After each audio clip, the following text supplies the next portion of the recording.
I hope you have had a good week. I'm going to light the candle now. And last week I forgot to put the candle out. So if I do that again this time, if somebody reminds me, I will turn the candle out. I didn't find it till the next day. Luckily, it's not a flame. So I'm going to light the candle. There we go. I light the candle as a symbol of the wisdom in each of us and the wisdom in all of us. So now I'd like to start with our check-in and remember from, just a second, I click on something.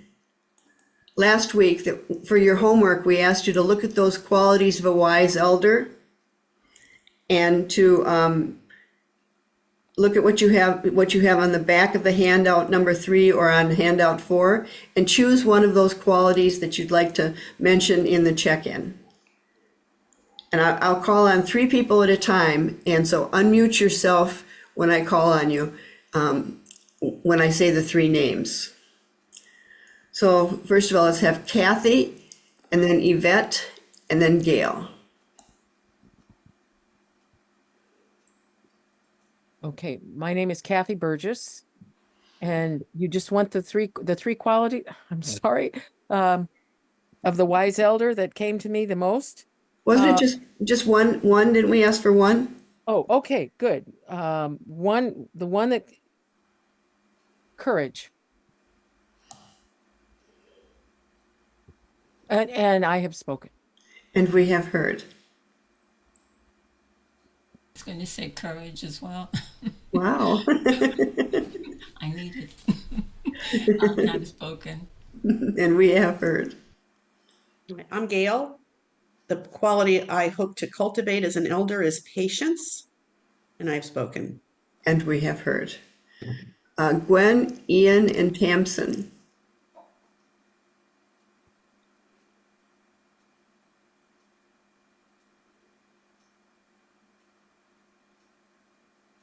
I'm Gwen, and the word that came to my mind was respect. And I've spoken. And we have heard. My name is Ian, and the quality I had was volunteering to help others, and I have spoken. And we have heard. I like the way you had said, and I have spoken. Excuse me, my name is Tamsin. The word I was going to choose has been taken, so I will choose kind, and I have spoken. And we have heard. Karen, Sonia, Mary, and then Lynn. Hi, the quality that I have chosen is deepening compassion, and I have spoken. And we have heard. Hi, I'm Sonia, and my quality that I want to reinforce is open mindset or flexibility of mind, and I have spoken. And we have heard. Hi, I'm Mary McKeown, and the quality I'd like to nurture is perseverance.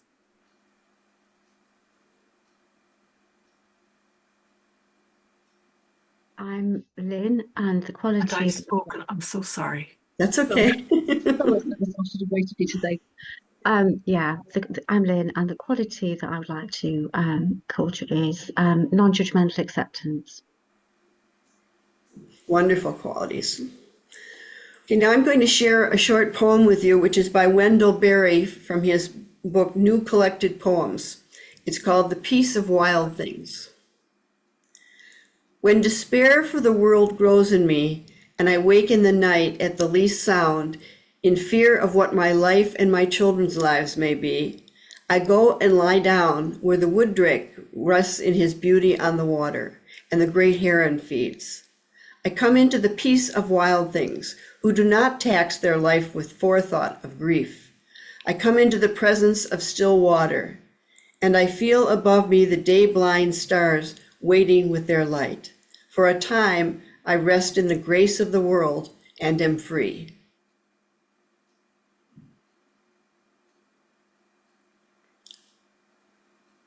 You're muted, Ruby.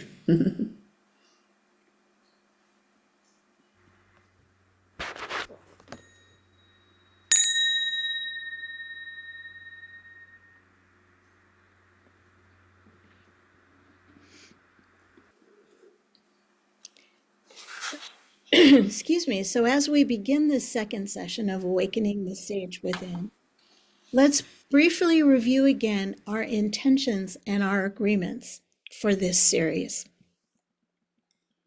So again, today we are gathered in a virtual circle.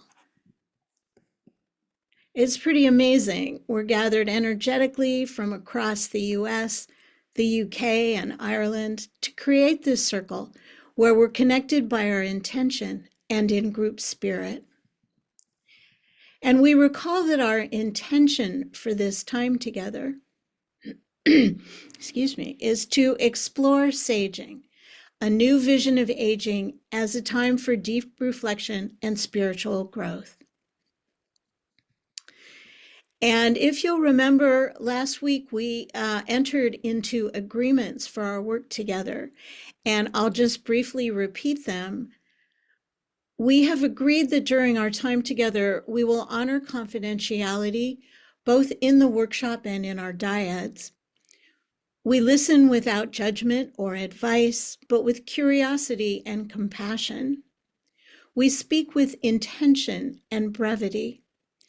And we agree to each be responsible for our own participation and for the energy we bring to the group. Today, we're going to spend this second session exploring two more core topics of the saging model. And those two are aging as a spiritual journey and then harvesting our life's wisdom.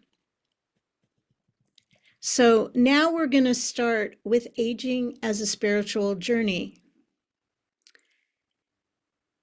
A unique part of saging work is the emphasis on the spiritual aspects of our life journey. There are many definitions of the word spiritual.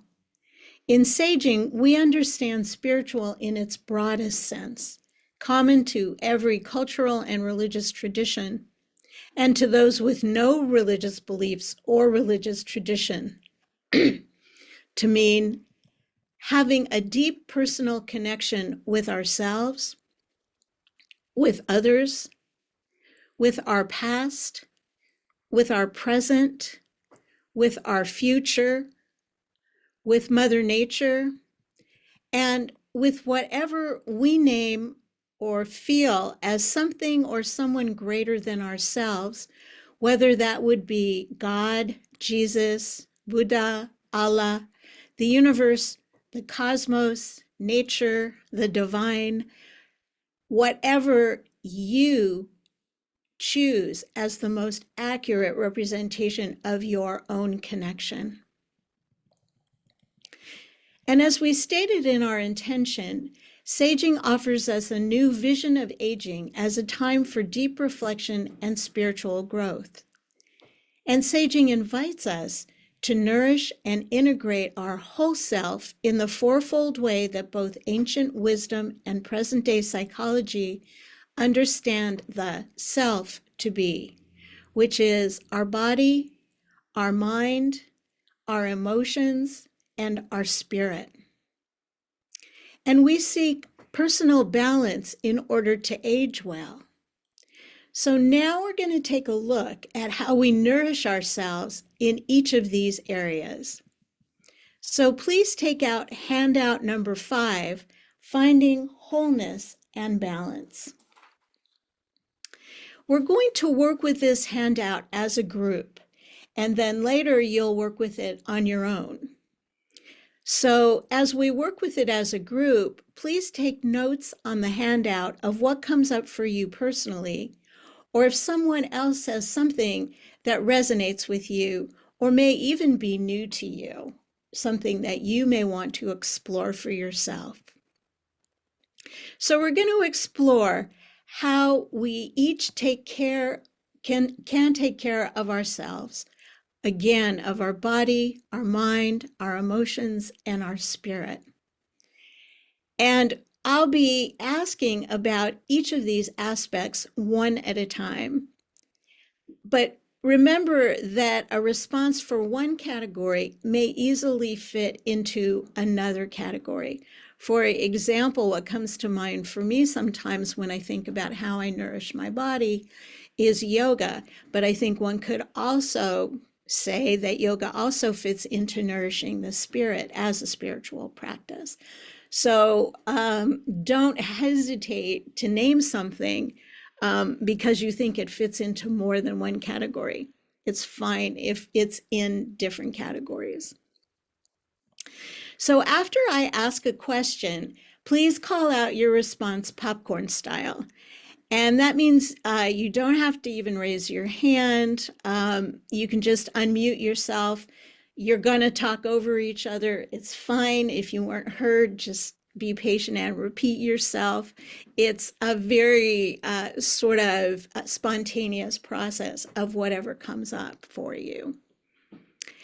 And note what resonates with you. You can take notes on your handout as we go along. And we're going to do this in a Word document. Georgiana's going to screen share handout number 5.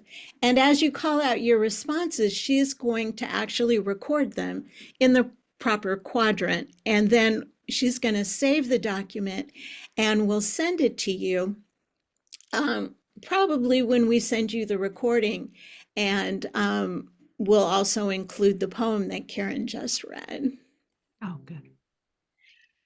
Okay, so let's begin in the body quadrant of the handout. How is it that you nurture your body? Running. Running, thank you. Eat well. Exercise. Okay, I didn't hear any of those, so someone, Nutritional food. nutritional food, thank you. Intermittent fasting. Intermittent fasting, great.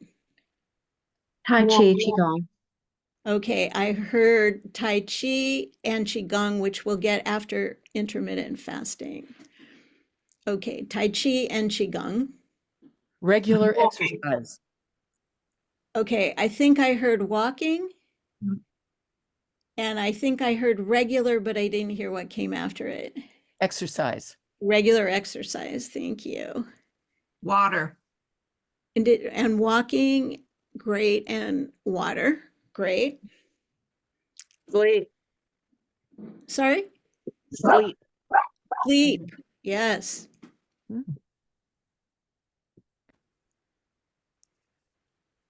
Does anybody know what the dog said? Playing. Walk. You heard walking. Ah, yes. That would elicit a bark from our dog too. Dancing. Dancing, yes. Singing. Singing, yes. Massage. Massage.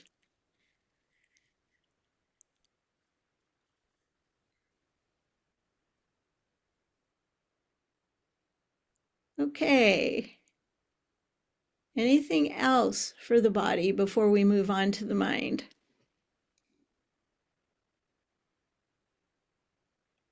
Stretching.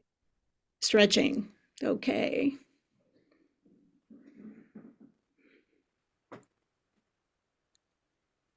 Just overall movement, though we've got that all in there, but any kind of movement seems to be helpful. Yeah.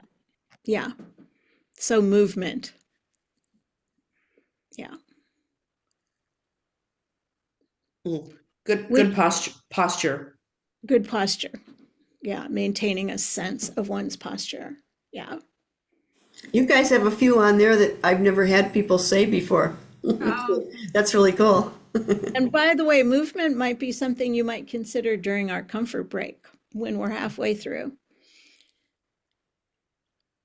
Okay, let's move on to the mind. How do you nurture your mind? Meditation. Meditation, yes. Reading. Reading. Crossword puzzles. Okay, so we have reading and crossword puzzles. Lifelong learning classes. Great. And travel. Yes. Okay, so we have lifelong learning.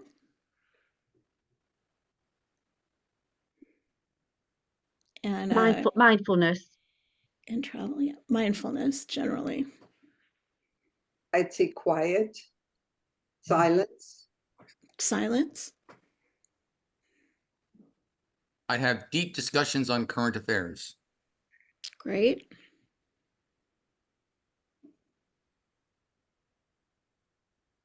Reflecting on my self-talk and whether it reflects what I really want to believe or how I really want to act or Mhm. think. Yeah. Which makes me think of intentions, setting Mhm. intentions. The Yeah. intentions, yes.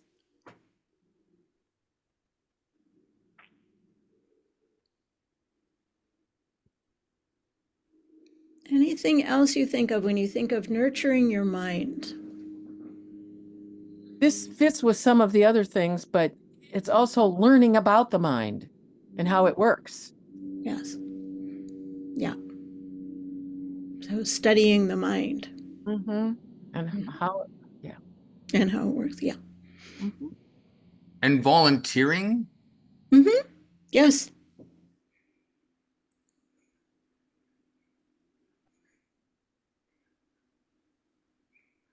Yeah. Other ways that you nurture the mind or that you engage or keep the mind engaged.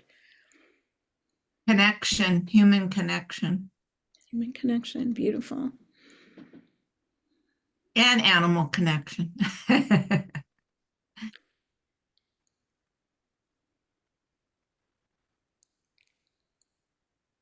Okay. Any last thoughts on nurturing the mind? I think being in nature. Being in nurtures the nature. mind. Yeah.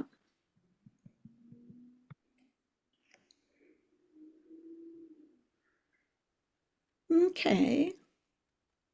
So now thinking about the emotions, how do you nurture yourself on an emotional level? Journaling. Journaling? Being kind to myself. Yeah. Kindness. Yes.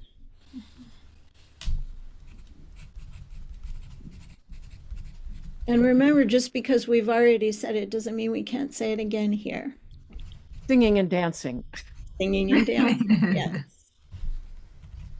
Resting and relaxing. Yes. Being aware of emotions. Yes. Being aware of them. Oh. Sorry? Being in nature. Yeah. And And Gail, I okay. was going to say also taking time to be alone. Yes. Taking time for ourselves. And Gail, I think you said something, but I didn't quite catch it. I started, but I wasn't sure how to say it. Really, it's patience. Sometimes you just need to not engage in a tangle. Yeah. Patience. Being patient with ourselves. Inspirational reading. Yes. Mm-hmm. Yeah. So talking with friends Yeah. or loved ones. Yes. I would call that processing. Processing. Yeah. And laughing. Laughing. Yes. Yeah.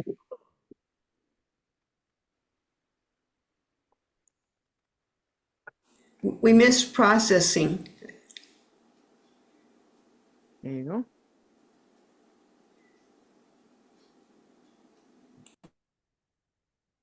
Any other ways that you nourish your emotions, that you nurture yourself emotionally? Turn the TV off. Turn the TV off. Yes. Be selective about the news you read. Yes. Yeah, turn the TV up. No, I'm kidding. And turn the, yes, that's one way of being selective is turning off Yes. the TV for sure. Yes. Very Avoiding triggers. Avoiding triggers, yes. Techniques to emotionally regulate.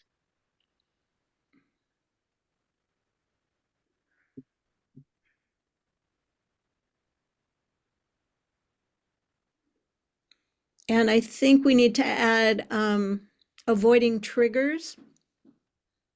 Another one I would add is exploring, exploring the emotion. Exploring the emotion. Yeah.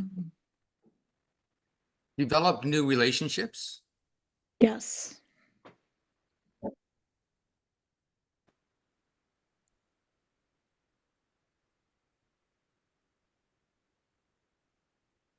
Practice acceptance. Yes. Sometimes it's also letting go of relationships. Mm-hmm. Yes. I think I would add to practice acceptance. I would practice acceptance and forgiveness. Yeah, I was going to say forgiveness. Yes. Acceptance and forgiveness. Yeah. And forgiveness is something that we're going to explore.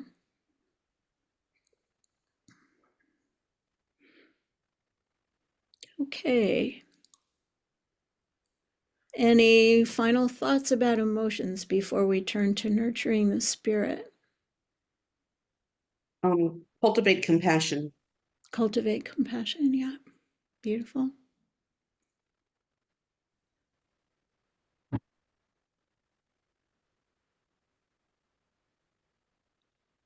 Okay. So, how do you go about nurturing your spirit? Meditation.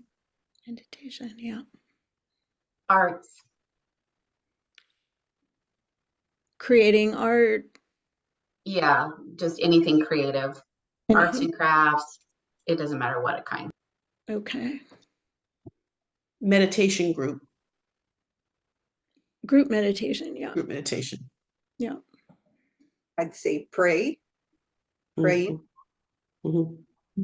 And I think with praying, and I think with meditation, we could probably say either alone or group, Yeah. or alone and group. Mm-hmm, mm-hmm, mm-hmm. Yeah. Time in nature again. Mm. Mm. Time in nature, yes. Playing an instrument. Mm. Sonia, Being I in the woods and being in the sea. being in the woods and being in the sea. Mm-hmm. Yeah. More music and dance. Music and Mm. dance, singing and dancing. Yes. Singing, dancing, music, whatever. Yeah, music, creating music.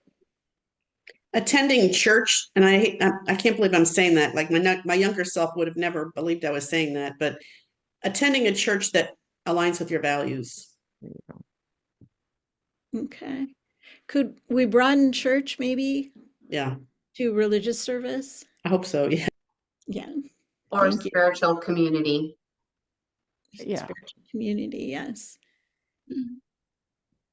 Releasing old patterns that don't serve us anymore. Yeah. Attending spiritual retreats. Spiritual retreats. Co-creating organic rituals and ceremonies. Okay.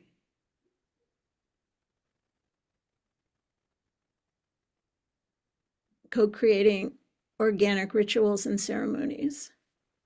Drumming.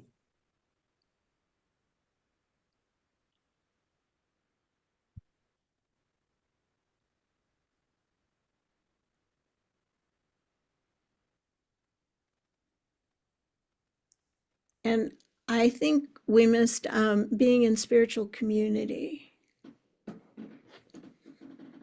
Mm-hmm. Which may or may not be attending religious services. Breathing. Breathing, yes. Always a good thing to keep doing. This isn't the same as, but it's connected to the drumming, and that is doing shamanic journeys. Shamanic journeys. Yeah.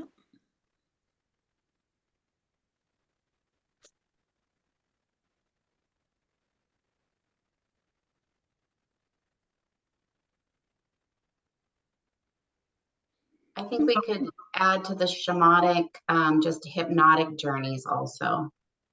Ah, hypnotic. Interesting. There's a lot of hypnosis out there. Mhm. Which also can find its place in trance dance, then. It'd be a very similar thing. Yes. Yeah. And Wholeheartedness. Okay, so we have trance Oh, dance, and wholeheartedness. and sitting in the presence of spiritual teachers and enlightened masters. Okay, so trance is CE, TRANCE, trance, like dancing in a trance. Yeah. And Isn't that ecstatic dance? yes, trance dance and ecstatic dance, I think we could say are synonymous, but we missed a few there.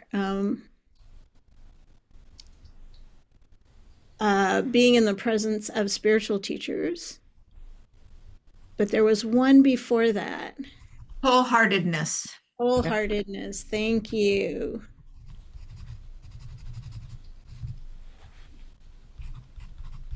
I've been on Georgiana's end of it, and it can be a little challenging to get everything down. So thank you for your patience.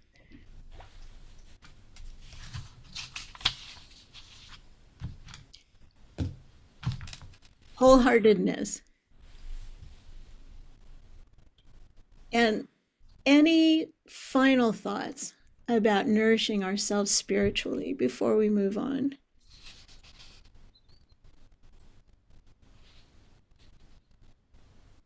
If it's okay, I'd like to add one to emotion, and that is counseling, getting counseling. Counseling. Yeah.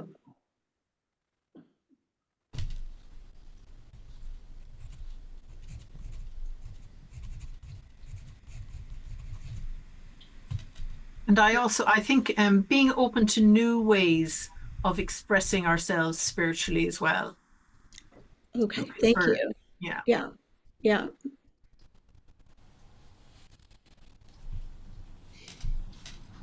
Finding connection and belonging with a group. Okay. Finding connection and belonging with a group. This fits with some of the others, but it's like surrender. There are it's a letting go and all that, but there are times, I don't know. Yeah, surrender. I'm reading again, reading the spiritual man, or whether it's a daily reading or Yeah. Reading spiritual matter. Yeah. Materials. Yeah. Great. Good. Okay. Well, thank you. And you're going to be working with us on your own. It's your homework. So you'll have an opportunity to add whatever may not have occurred during this exercise. But it's always interesting to note the ways that we nurture multiple aspects of our being. And especially to note the ideas that we've given for spirit. This is a part of ourselves that many of us often neglect or don't take the time to develop. I think this group has spent a lot of time with it, though, given the number of responses that you've given. But the aspect of our spiritual self, our transcendent self, is what we're particularly called to nourish, to develop, and to integrate, to become a whole person in our elder years. And it really is a major focus of the work of saging. So you'll notice at the bottom of handout 5A that there are questions. And I invite you to journal about them sometime during the next week. And also, again, if anything occurs to you in any of the quadrants that we haven't captured, feel free to add it for yourself. And also, if you look at handout 5B, I encourage you to do that as well, to look at the scale and to actually map yourself on handout 5B.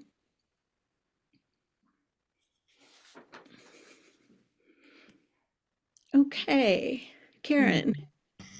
Okay, now we're going to go on to handout 6, which is reflection on my spiritual self, where you're going to get an opportunity to do a little more exploring of your spiritual self. So if you'll take that out, it's a 2-page handout.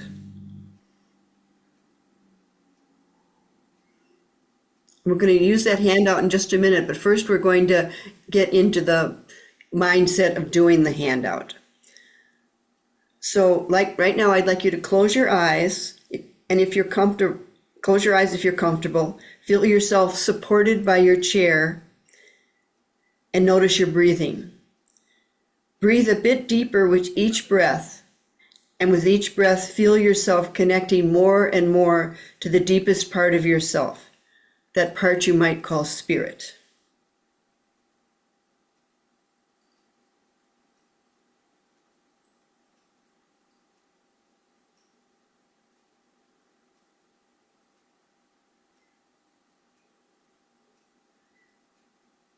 Take 2 more deep breaths.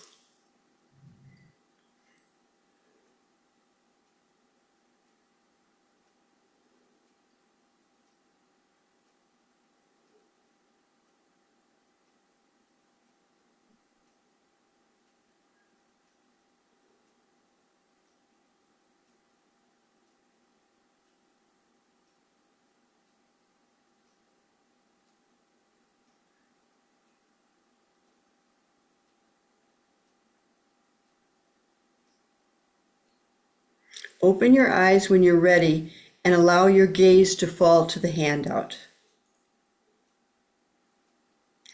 Quickly read through the 7 questions and identify the one that resonates with you most. You'll have 10 minutes to journal about your response to this particular question. Remember, when we journal, if you want to turn off your camera, that's fine.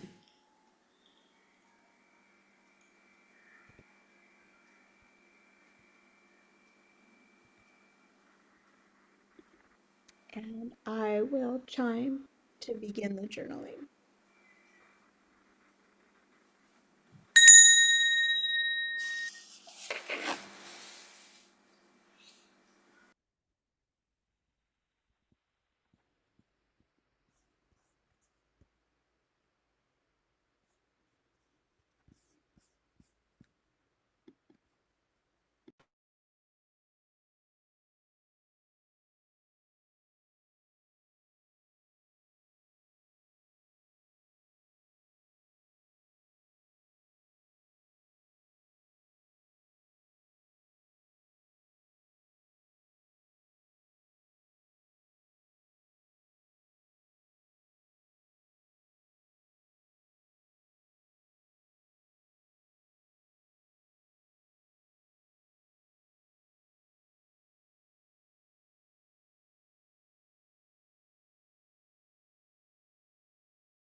You have about another minute.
Okay, we hope that during the week, before next week, you take a look at this handout at home and answer any more of the questions that we thought were good.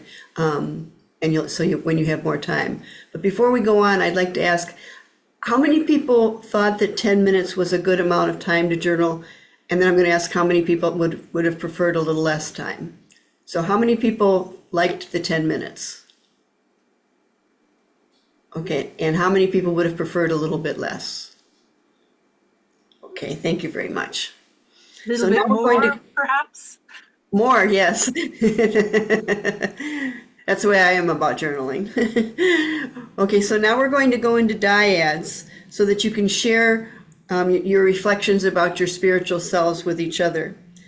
And in this sharing, you're going to get the opportunity to experience what it feels like to deeply listen and be listened to. As before, when you get in your dyads, decide who will speak first and who will listen. You'll be in your dyad for 10 minutes. So the first person who speaks will speak for 5 minutes, totally uninterrupted. The other person just listens. And then Georgiana will come in and tell you that you're halfway through. And then the second person will speak, again, without being interrupted, and the other person will just listen.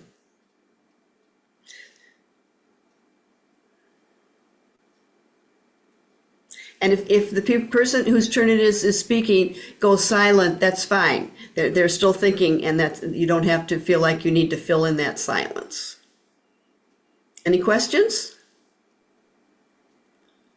Okay, we have an even number of people, so Ruby and I will not have to get into a dyad. You'll all be together. So Georgiana, you want to put people into dyads? Have fun.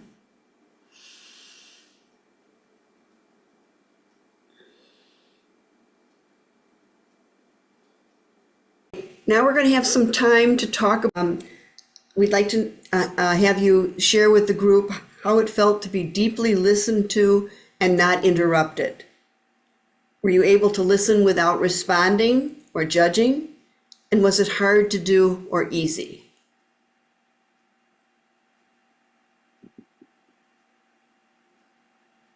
Just raise your hand if you'd like to respond to those questions. How did it feel to be deeply listened to without being interrupted? Were you able to listen without responding or judging? Was it hard to do or easy? Tamsin. Yeah, it was very easy for me to listen. But very easy for me to listen because it was good to hear what she was saying.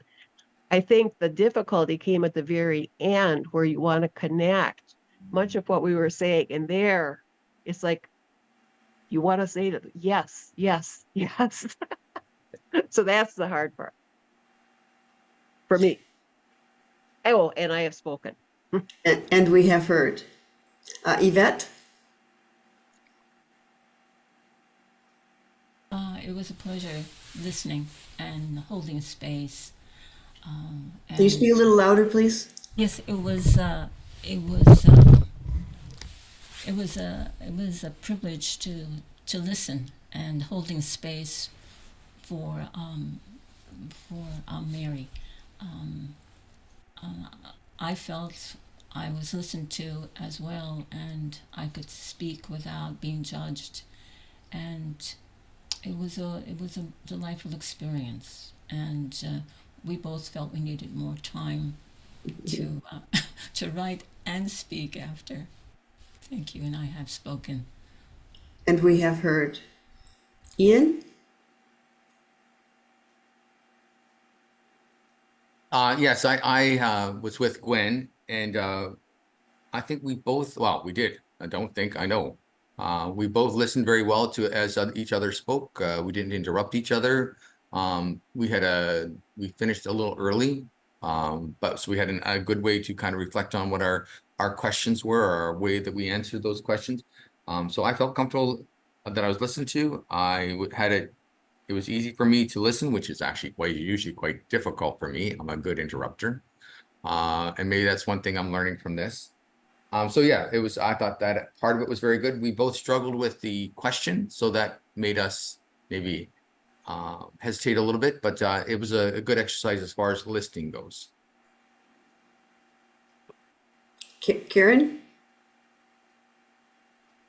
Yeah, I found it very easy to share. Kathy was just beautiful to be with, and it felt wonderful to first of all just be talking about what we're talking about. It's such a gift to me. So it was wonderful to not be interrupted and be able to express. And then as far as listening, it just was very inspiring. And like others have said, I was left with that feeling of, oh, I just want to talk about this some more, as an exchange back and forth. So, but yeah, it was a great experience. So I'm happy, and we have heard. I'm happy that you all say that, or are saying that it was easy to listen. By responding, I was thinking, how sometimes somebody's talking about something that's very sad or something, and you want to say, oh, that makes me sad. But in this kind of an exercise, you don't say that. So that's part of what I'm asking the question of how easy was it just to listen. Gail? Thank you. I had the pleasure of speaking with Sonia, and what I particularly loved, besides the fact that she was a very good listener, I really felt heard, is when she went first, and I was so I just felt really good about hearing her talk about what she's doing for herself. I loved her self-reflecting on areas where she wanted to just really enjoy being an elder more, and what it would take to be an empowered elder in her family and herself, and expressing her arts and expressing herself. I loved hearing about that. So it was very easy to listen because of how empowered she was making herself. And then, well, that's really what I wanted to say. I really enjoyed listening to her the most. And I felt very heard when it was my turn. And she did say something to me that let me know that she really understood what I was saying. And I've spoken. And we have heard. Mary? I really enjoyed this exercise. Thank you. I felt completely safe in the space with Yvette. I felt I felt we were in a very, very private space, that I was able to be completely myself and talk about what I was sure of and also what I wasn't sure of. And that was a very precious thing. So thank you. And then the listening, yes, the listening, it's always good for me to be reminded that this is a listening exercise and that I should talk. So that was, I knew before we started that was the instruction. But it's just lovely to be with somebody who is sharing themselves and being true. It's a very, very special thing. And yeah, I was touched, and again, more time, please. Just one other little tiny thing, and I know we're supposed to be brief and all the rest of it, but about the questions, some of these questions I haven't thought about before in the way the question is put. So at the very beginning, I was kind of racing through, oh my God, what does this mean? What does that mean? Before I could choose the question that I want. So I went with Mother Nature because I thought, well, that's probably the most straightforward one, although of course it has depth too. So there's a few things that I'm going to be exploring over the next week and trying to figure out what on earth does this mean for me. So I'll let you know how I get on. And I've spoken. Thank you all. And we have heard. Sonia? So thank you for what you shared, Gail. It was a little bit of an awkward moment and I was feeling a little guilty. So I just wanted to out myself on this, is that when it became her turn and she started to describe to me a particular organization, and I did have to I had to inject because I raised my hand and I was like, I'm a member of that, so that she knew she didn't have to explain it to me and waste her time, getting to the things she wanted to really talk about. So I took a risk there because I'm very experienced in dyads. I do them in lots of groups. And so it was like, I appreciate not only hearing that she, felt good about the experience, but I really did kind of have to out myself to the whole group. Like, I did inject, and it was just brief, a few words, but I think it facilitated the conversation. So, anyway, that's what I had to at least, be honest about. So I have spoken. And we have heard. Well, sometimes when somebody says something, it takes you on a different road. So it influences what you're thinking, but what you said didn't do that. So I don't think that was so bad. You were helping the conversation along. Kathy? Well, it was actually, it was a delight. And I think to be with Karen and to listen in a way that in which it's like I discovered, I mean, here's a kindred spirit. So in effect, it's like it wasn't as challenging to be able to say, oh, well, I don't know, I disagree with that, or this is hard to hear, or where there wasn't any of that. It was more like, oh, that sense of keep my mouth shut. But when it was time to talk, my sharing was very similar. So there was still this sense of a kind of a holistic approach. So it was my sharing. It wasn't just responding, but it was hard to tell the difference in a way, because there was this kind of energy that was very, very much of kindred spirit energy. So that was really nice. And I have spoken. And we have heard. Gwen? Ian and I spoke, and I think I did interrupt you once. Sorry about that. But it was a pleasure speaking with him. I think I enjoyed listening to him. I felt there was a connection on different things, and could have probably used more time. I guess that's it. I've spoken. And we have heard. Well, thank you for all your sharing during this discussion. And now it's time for our comfort break. So you will have 10 minutes. Be sure and come back. Right now it's 09, so come back by 11:19. And you can turn off your cameras when you go. Well, wait just another minute or two for Karen, Lynn, and Sonia.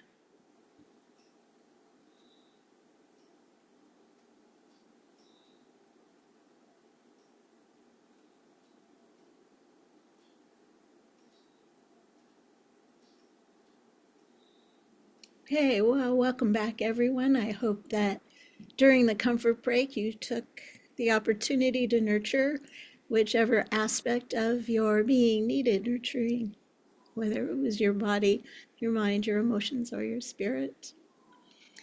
So, in this part of today's gathering, we're going to talk about harvesting our life's wisdom. And we're going to be looking at life review. And I think life review is something that begins to occur naturally as we enter into elderhood. We start looking back on our lives. And there's reasons that we want to look back over the significant events and relationships that have shaped us, have shaped our lives. Life review helps with life completion. It reaffirms our values. It celebrates who we are, our contributions and accomplishments. It gives a feeling of accomplishment in that review. And it helps to repair or reframe memories. And this was a particular focus in some ways, I think, of Reb Salman. This idea of repairing or reframing. And I have to say that personally, doing life review with saging really helped change my life. So this is a very important core concept for me. And as with everything we've touched upon, we're not going to have enough time to do a full and what feels like complete life review. It's work that I know that you'll continue to do in other ways on your own. So when we look back on our lives, when we do life review, we include the positive as well as negative life experience. And we include our mentors, those who have helped us along, as well as our severe teachers, those who have taught us hard life lessons. We all want to live a full, rich, and satisfying life. And life review is one of the things that can help us complete our lives as we travel around the sacred circle of life.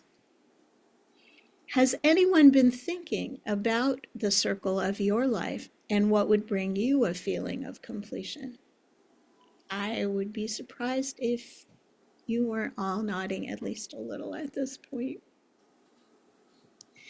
So in life review, we think back and identify, recognize, and affirm the values that have guided us through life. This can prepare us to share our, share our values with others in our work as elders. And again, has anyone found themselves looking back at either the continuity of your values as they've guided you through your life, or maybe the change and evolution of your values over your lifetime? So harvesting our life wisdom encourages us to remember, to acknowledge and celebrate who we are and the contributions given, whether to our families, our professions, our communities, throughout our lives. It encourages us to recognize, enjoy, and be proud of the fruits of our labors, and it can give us a feeling of accomplishment. And again, has anyone had a moment recently where you thought back and really recognized how much you have accomplished and how much you have to be proud of? I know in our first session last week, Karen, in your introductions, asked you to name an accomplishment. And hopefully you'll build on that and think about all you have accomplished throughout your lives. So now let's take a closer look at the last benefit on the previous slide, that life review helps us to repair or reframe memories. So, do you remember that box of unlived life that we showed you last week? Life review offers us the opportunity to look back at the difficult experiences and relationships in our life from the perspective of our older, wiser selves. We can then make a choice about whether we should or even want to repair a relationship or reframe it to reflect our understanding that maybe we could let ourselves off the hook a bit for what happened with someone we cared about if we choose to. We can gain a deeper understanding and maybe even reinterpret our memories and our relationships by exploring what we've learned and how we've grown as a result of these difficult experiences. And so again, has anyone found themselves reconsidering their experiences or relationships, the mistakes, the embarrassments, misunderstandings, and then reevaluating them with insight and wisdom that you now have as you grow into elderhood?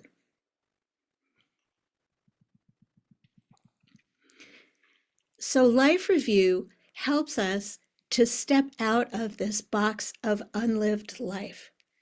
It enables us to appreciate our past, to let go of the emotional burdens that we no longer need to carry. And I remember that as one of the things we mentioned in our mind, body, emotion, and spirit exercise was letting go as a way to nurture ourselves. And life review helps us make room to create a positive future for ourselves. So with this very brief introduction to life review, I turn it over to Karen.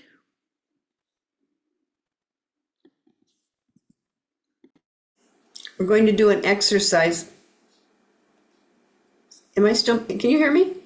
Well, something popped up and said I was muted, I thought. Okay. So we're going to do an exercise for life review.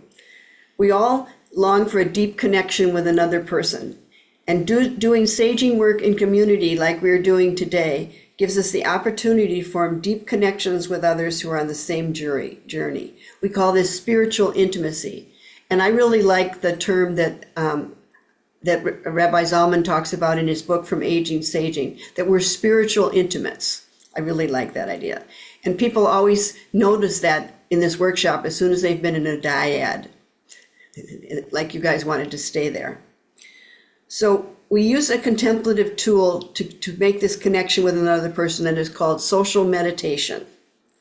Usually when we think of meditation as a practice, we think of it as a practice that we do alone. But this is a group practice that allows us to experience the support of community. This can enhance and deepen our individual experience. So being in a safe environment with trusted friends, such as we have established today, allows us to let go of ego, drop our usual defenses, and go more deeply into the work we need to do in order to age well. So if you'll take out handout 7, Harvesting Wisdom, is a grid of questions that you and your partner are going to ask each other.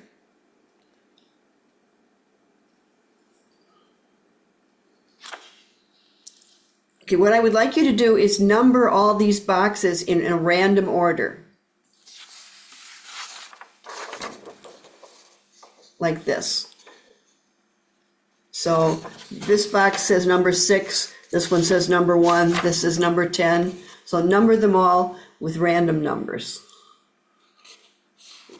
We'll pause for a minute while you're doing that, and then we'll go on with the exercise.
Has everyone got them numbered?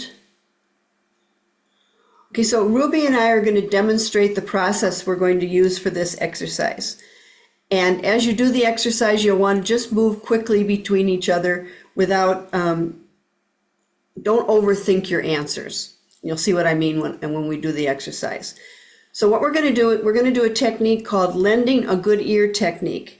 And what we're going to do is we're going to look away from each other so we only hear each other. So we won't be influenced by the expressions on someone's face. You're just going to be listening.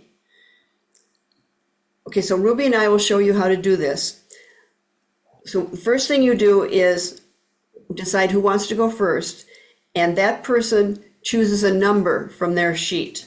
So like if I choose, for example, number 10, I say number 10 to Ruby. And then Ruby reads whatever she has for question number 10, and then she answers it. And when she finishes answering, and she's pausing, I say thank you, and then we change people. So then she gives me a number, I read the question, and I respond to it. So we're going to show you how to do this. Okay, Ruby, number 1. What unfinished business do you have and with whom? Wow. I would say that unfinished business that I have is with someone in my spiritual community. And it's about the roles that each of us play and have played in the community, and how that person has exercised power in a way that has caused harm to me. Thank you. Karen, number 8. Who has helped you during your lifetime? Well, one of the people that helped me the most was a professor from one of our local universities. We started a program together called College in the Schools, where students in the high schools could take college classes right in the high school. They didn't have to go to the college. And one of the things he did was show me that I had a very small life. And he showed me how I could get out of my house and into the world and have a much broader life. And then you go on like that. Does anyone have any questions? Super. Okay, so you're going to do this, and then you're going to get into a dyad again and discuss it. So we're going to go, I'm sorry, we're going to, as a group, we're going to say something, to discuss it. No, we're not. We're going to do dyads, I'm sorry. So we're going to go into dyads for 10 minutes.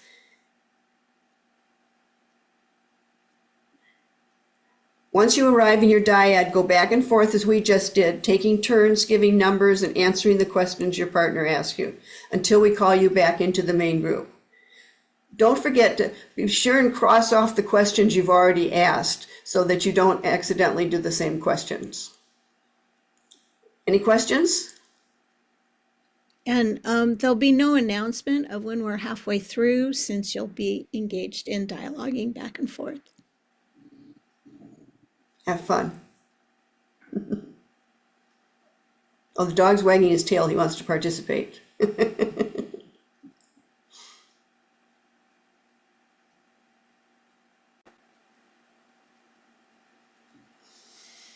Okay, now we're going to have some time to share what has come up for us.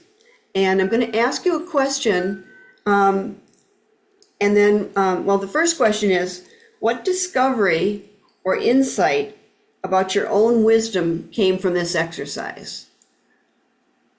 So I'm going to give you time to actually talk about your own personal experience. For example, if I were to choose, let's see, what question did I choose? With whom do you want to spend more time?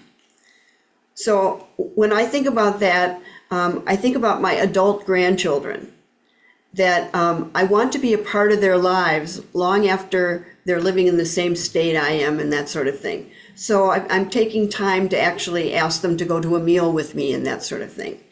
So it was when I was doing life review work that I realized that I wanted to do that. So that was an insight. Ruby, do you have one for one of your questions about what insight or discovery you've made about your own wisdom? Yeah, I realized as you and I, Karen, were doing this to demonstrate, and the question was, what unfinished business do you have and with whom? The insight came to me that is it really unfinished? That I really need to explore that. And maybe it isn't. Maybe I'm holding it out as unfinished, but it really isn't. And that maybe I, you know, is having a conversation with this person the wisest way to go. And it may very well not be. And in fact, maybe joining a different spiritual community may be a better answer for me than trying to work it through in the community I'm in. And I have spoken. So essentially what we're doing is we're taking some time to share, just like we would in our dyads, only we're sharing with the whole group. So who would like to answer the question, what discovery or insight about your own wisdom came from doing this exercise? Gail. Oops. Did you accidentally raise your hand? Oh, no, I want to lower my hand. There we go. These are Laughed. great. I love that the questions are drilling down. You know, you don't just answer the question, then you got to answer the question that comes after the question. So one of the questions that my partner asked me was, or my number was, who has helped you during your lifetime? And, you know, you kind of quickly go back and who stuck out. And what I learned from answering the question was, what kind of people are good for me? And I was very young. I was a sophomore in college when this person was part of my life as a teacher. And it just occurred to me now that it was a good person to set an example for me for my future, to see what kind of people are good for me. Because I was in a toxic relationship with a boyfriend. I'd done that many times. But this person, this teacher, who taught me how to think, for one thing, academically, but also helped me question this relationship I was in, which of course I didn't pay attention to that part. But that's the kind of person I learned about, the kind of people, generous, thoughtful, caring, smart, that are good for me. And then I also learned very late what kind aren't good for me. I've spoken. And we have heard. Ian? So what memories do you wish to preserve for future generations? And first of all, I found all these questions would echo what Gail said. Really makes you, we should take a lot longer to think about some of these things. But anyways, and I think that being able to somehow record some of the significant things I've done in my life that children and grandchildren can know about, that they may not know about, and learn about. I have spoken. And we have heard. Anyone else have an insight that came from this experience of doing life review? Karen. Yes, I was just going to say, I made the observation that we have so much going and wisdom going on inside of us that we, at least I'll speak for myself, you know, there's so much happening in our daily life. And just in this quick exercise, asking these questions, how it brings up, it's almost like, it reminds me of when we hear a song we haven't heard for a long time and we know every word, and that all this wisdom is just sitting within us, ready for us to tap it. So thank you for the reminder. Thank you. Anyone else? Tamsin? Tamsin? Yeah.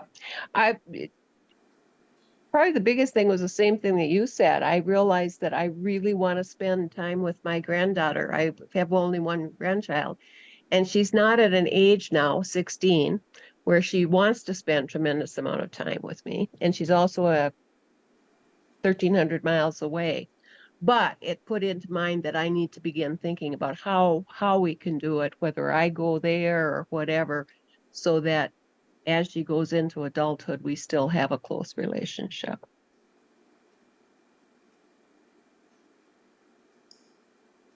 Thank I have you. spoken. I'm sorry. We have heard. Lynn? I think this exercise is really valuable because I think the questions are so profound that you go into the center of the profundity that you don't always we're not aware, and it takes you to the center of some very deep questions that actually I think can really be very nourishing, beneficial by the realization. My question was, where did I get support in my life? Which I said it was my sister, which was a lovely thing to say. Like a sort of a recognition of, oh God, yeah, I've never really said that before. I've never really had a question that's opened that up for me before, and it was a very warm feeling of kindness and connection within my own self, of listening deeply. So I think it's a great, like it's like a flower that's just opening its petals with the questions. Thank you, and I have spoken. And we have heard. Kathy?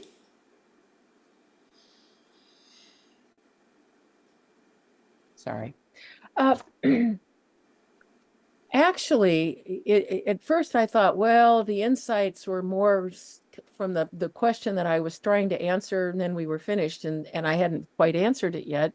But that ended up being connected to the very beginning, and that is that I think some of the teachers I've had and mentors I've had throughout my life have helped me take challenging, painful, difficult situations, which in some cases you could say were failures. On another case, say, how did that turn into something that had life?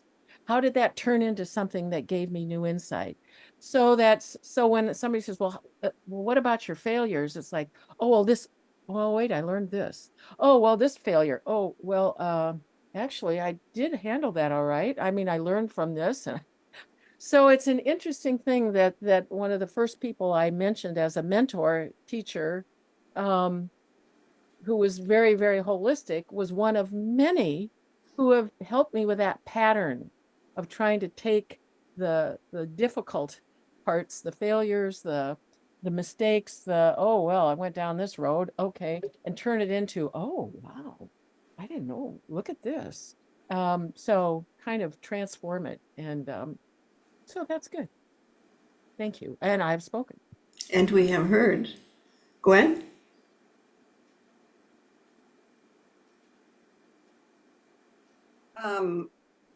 They are very deep questions that take some thinking, I found.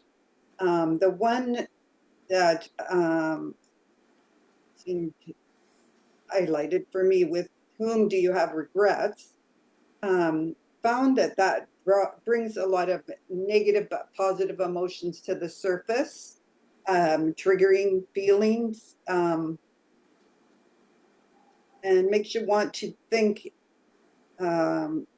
more about, who you've had regrets with, and why. But it's difficult to go through some of this stuff. And I've spoken. And we have heard. I'm going to ask you another question to do the same thing with. What do you know about yourself that you didn't know before you did this? Did that happen with any of the questions? For me, the question, what has been your greatest failure? What immediately comes to mind is I was a high school English teacher for a long time, and I was a very tough teacher. And now when I look, and I thought that was, I shouldn't have been so tough. I should have figured out a way where I could be gentler with them and still have them perform the way I wanted them to. But as I was saying it this time, I realized that more and more I'm letting myself off the hook for that. It's one of those things where you did the best that you could do with what you had at that time. And it's easy to look back and think you could have done better. So that's what came up for me. How about you, Ruby? I remember when I did this exercise and I was asked the question, whom have you helped in your lifetime? And I do volunteer work as a Buddhist chaplain, actually, at both a jail and now as at a hospital. And I remember from the jail, I was walking down the street in downtown Portland, and a man approached me, and he had been an inmate at the jail. And he told me about the effect that both the meditation class that I led at the time and our personal visits had had on his life. And it had never actually occurred to me before that, that the work I did actually could have the potential to directly touch people that way. And so after that, and after being asked this question, it changed how I held the work that I do. I think I have a bit more reverence as I approach the work each week. And the realization that I actually do help people. It wasn't something that I knew about myself before I articulated it. And I have spoken. And we have heard.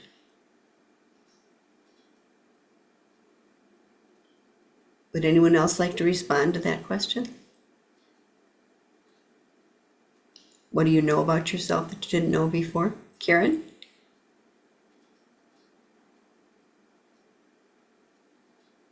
You're muted, Karen. Sorry about that. It's okay.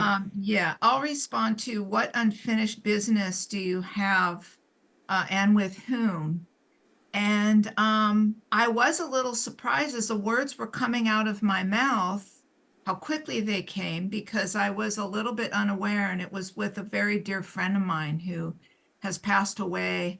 And I had shared that we had a lot of unresolved and dangling conversations, as they say, and that, unfinished business. And I felt a little pain in my heart.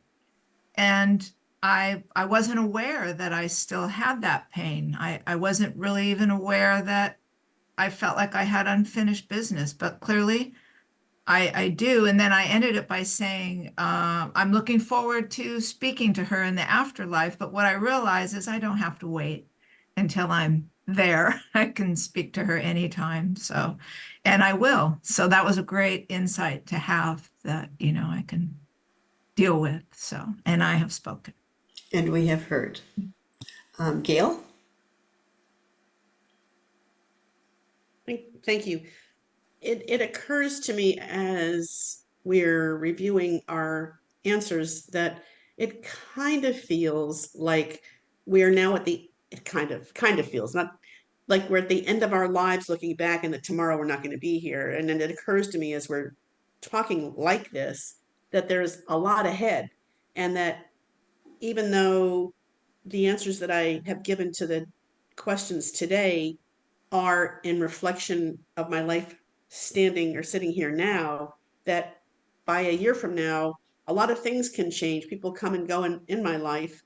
And I'm open to these answers changing maybe radically in the next months or years ahead, because my life will change and circumstances will change.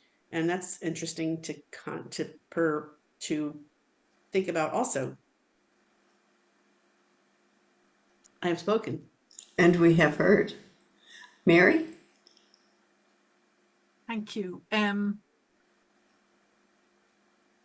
don't know, do I know something amazingly clear that I didn't know before? But there was one of the questions, what is something you have wanted to do that you have not done? I thought, oh my goodness, what am I going to choose? And all of a sudden, there was only one thing. And I thought that there was a lot of things I wanted to do and places I wanted to go and all the rest of it. But really, there is one thing that I want to do. And being part of this group is a step towards that. And it's part of wanting to be this wise person of these years and make a particular kind of contribution in that context. And as we go along, you'll probably hear me talk about it a bit. But I thought that that was interesting, that everything else fell away and there was just this one thing. And I thought that, gosh, Mary, maybe you're maturing a little after all. I was delighted with that. So anyway, I've spoken. And we have heard. Anyone else?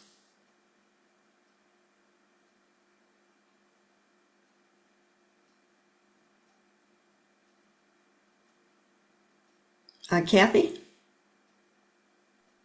I don't know if it's just this particular conversation about what I know about myself that I didn't know before, but maybe it's coming more into clarity. I don't know. But it does seem as if spontaneity has been a theme.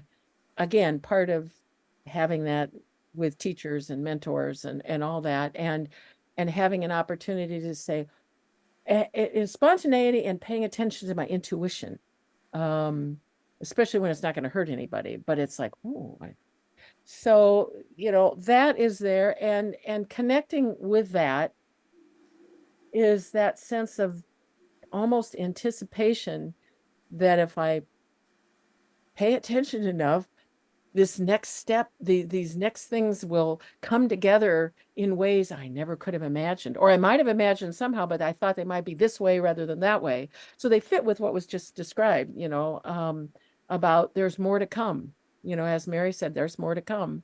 And maybe not, maybe the next adventure is I'm gone, but I think if I'm here, it's occurred to me more recently that rather than, oh, well, this part of my vision will never happen. Maybe it is. Maybe it really will. And who knows? We'll see what happens.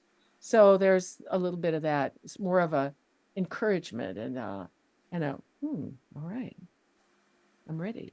Well, I'm trying to get ready. I've spoken.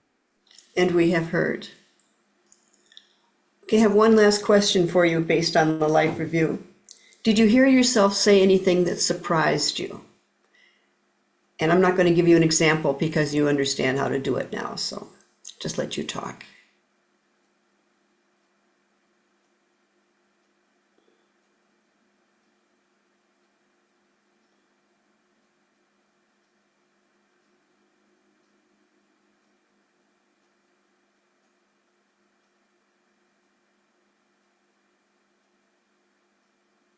Nobody got anything that surprised them?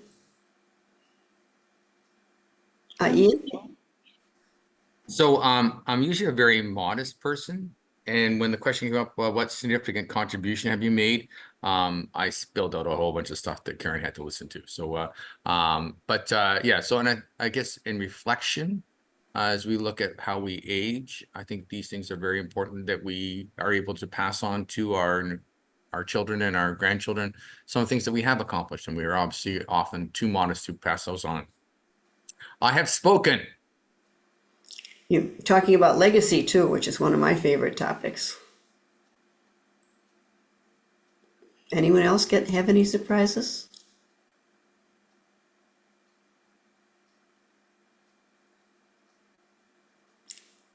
Mary? Yes, I was surprised that I admitted to a behavior pattern that creates difficulties for myself that I wouldn't usually share. And I think that's another testament to the safe space here. So thank you. I have spoken. And we have heard.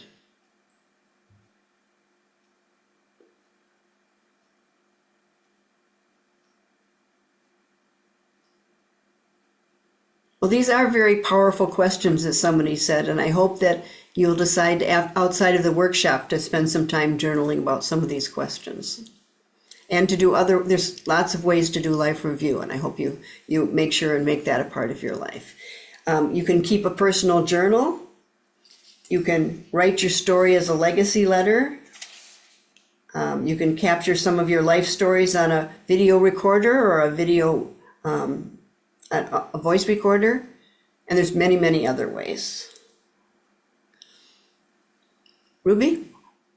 Yeah, and I would just like to add also in the book From Aging to Saging, Reb Zelman gives an exercise in doing life review that you might find valuable, where you look at your life in increments of 7 years. Doesn't have to be 7. You can choose another number if it makes sense to you.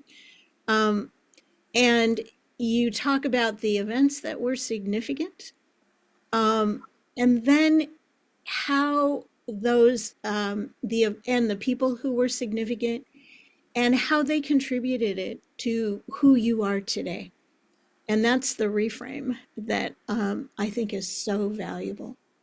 So I'm a very strong advocate for doing that form of life review. Also, if you take the workshop Deepening the Sage Within, so instead of just getting the introduction, you go deeper, there's a lot about life review in there. And there is, we do the 7-year cycles, where you put down the events and the people that have influenced you during that time. And as Ruby said, the continuum to your life. So I recommend that workshop too.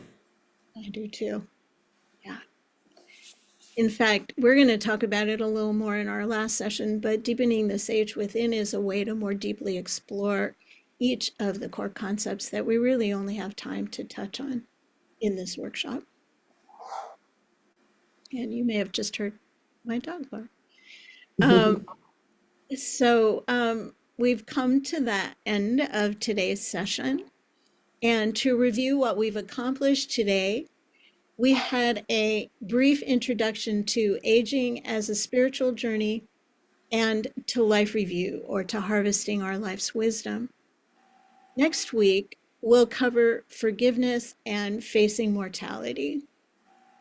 And I just want to say that can be a somewhat intense week for people, that gathering. There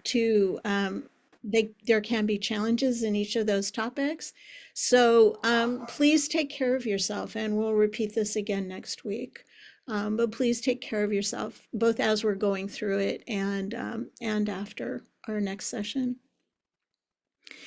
And for your homework for our next session and what we'll do as the check-in for our next meeting, please review the questions on handout number 7. I know we've been talking a lot about it today, but pick something to share that surprised you, something that challenged you, and something that changed about how you now see your life.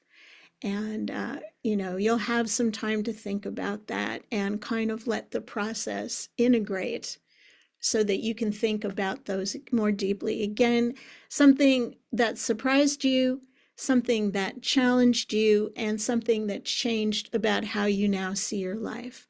And we'll include that when in the email that sends the recording out as well. So before we close our circle and we extinguish the candle and wrap up our time together, let's go around the circle now, and in one word or phrase, or maybe 2 or 3 words, express your feelings about the time we've spent together today. I'll call names around the circle. So let's start with Kathy, Yvette, and Gwen. Gratefulness again. I've spoken.